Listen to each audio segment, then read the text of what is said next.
In this video, pag-uusapan natin kung paano ma-update yung membership category sa PagIBIG from employed to voluntary. By the way, kung first time mo sa channel natin at gusto mo pa ng mga online tutorial videos katulad nito, please click the subscribe button. Ito yung updated members data form kung saan makikita yung PagIBIG MID number, registration tracking number, yung personal details sa akin, and also yung dependents. Ang pinakamahalaga dyan ay pwede mo makuha itong kopya na to kapag may nilakad kang changes or updates sa PagIBIG record mo. At sa video na to, ang in-update ko is yung membership category from employed to voluntary. So, ibig sabihin, ako na yung magbabayad sa PagIBIG account ko.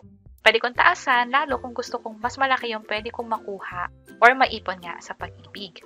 So, i-discuss ko very quick kung paano ko to nagawa. Bali, ang gagawin nyo lang ay pumunta sa pinakamalapit na branch ng PagIBIG sa inyo. Hindi kailangan na kung taga saan ka, ay doon ka rin pupunta na PagIBIG. Halimbawa, may pinuntahan ka sa ibang lugar at alam mo may dadaanan kang PagIBIG na branch doon, pwede mo na rin lakarin. I-make sure lang na may mga requirements ka para sa lalakarin mong changes. Dito sa pag-update ng membership category, ang kailangan lang ay valid ID sa PagIBIG at ang pag-update na rin ng form. Yung form, pwedeng ma-download online, itong members change of information form, or pwedeng hingin dito sa information. Bali, ang mangyayari ay sabihin nyo lang sa guard na mag-update nga kayo ng membership category, and then makikita nyo yung information sa loob. Dito muna kasi i-screen kung kompleto kayo ng requirements, halimbawa dala nyo ba yung ID ninyo, at bibigyan na rin kayo ng form at kung ano ba yung fill upan doon. Kung hindi nyo nakikita kung saan yung information, magtanong lang kayo sa guard at ituturo niya kung saan. Pero madalas, ito yung pinakamalapit sa pintuan. At ito nga yung fill upan. Ang gagawin natin ay change of membership category, pero pwede mo rin isabay yung iba pang updates katulad sa correction ng name, birth date, change of marital status, halimbawa from single to married, nag-update ng contact information or address, yung cellphone, email address, or tinitirhan. Also, kung nag-update na rin ng dependents or heirs or employment details. Pagsabay-sabayin mo na nga siya para hindi naman sayang yung lakad mo. Also, sa pag-update ng form, kailangan black ballpen at magdala na rin ng sariling ballpen para nga naman hindi na kayo mahirapan kapag nasa PagIBIG branch na kayo. Kung sakali naman na may tanong kayo, paano kung hindi ako pwede maglakad? Pwede bang iba?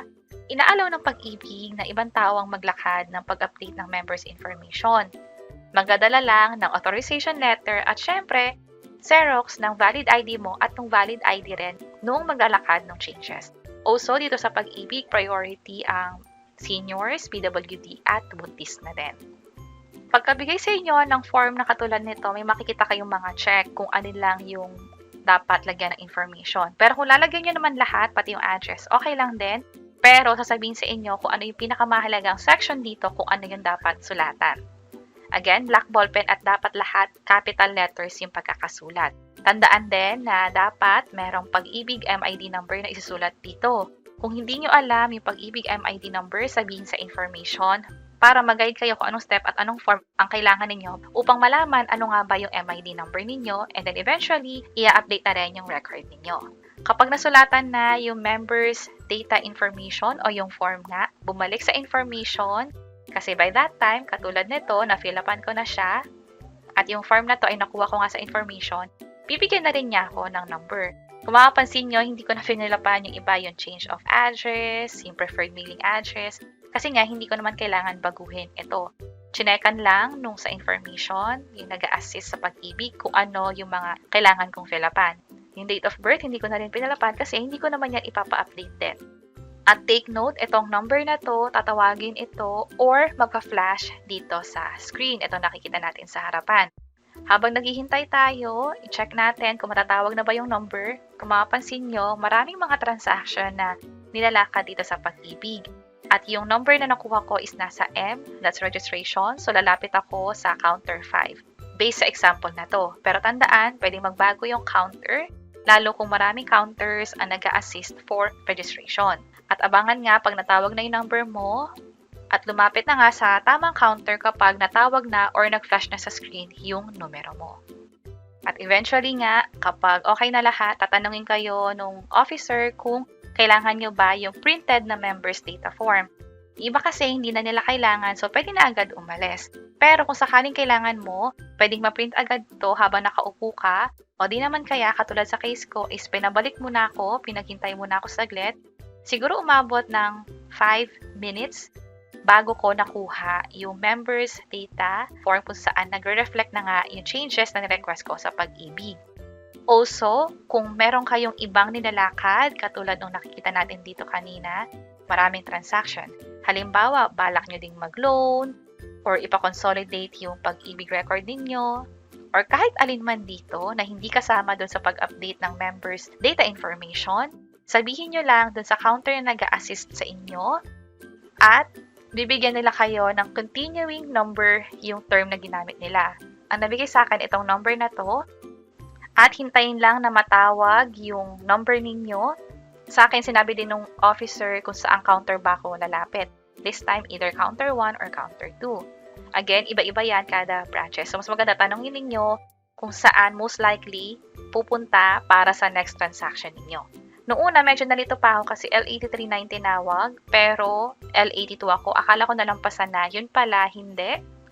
Instead, kailangan lang talagang maghintay at lumapit sa counter 1 or counter 2. And after ko nga malakad, lahat ng proseso, pali nag-stay lang ako sa Pag-IBIG branch ng mga around 30 minutes. So, mabilis lang yung transaction. Hindi naman ako nalito kasi pwede magtanong sa information or sa guard na din. Also, sa nag-a-assist sa inyo doon sa counter. At siguro, advice ko na rin na mas magandang hintayin yung pag-print ng members data form kahit mag-stay kayo ng few minutes para nga naman ma-confirm ninyo na yung changes na pinagawa nyo sa record nyo ay nag-reflect na nga talaga sa account nyo sa Pag-IBIG.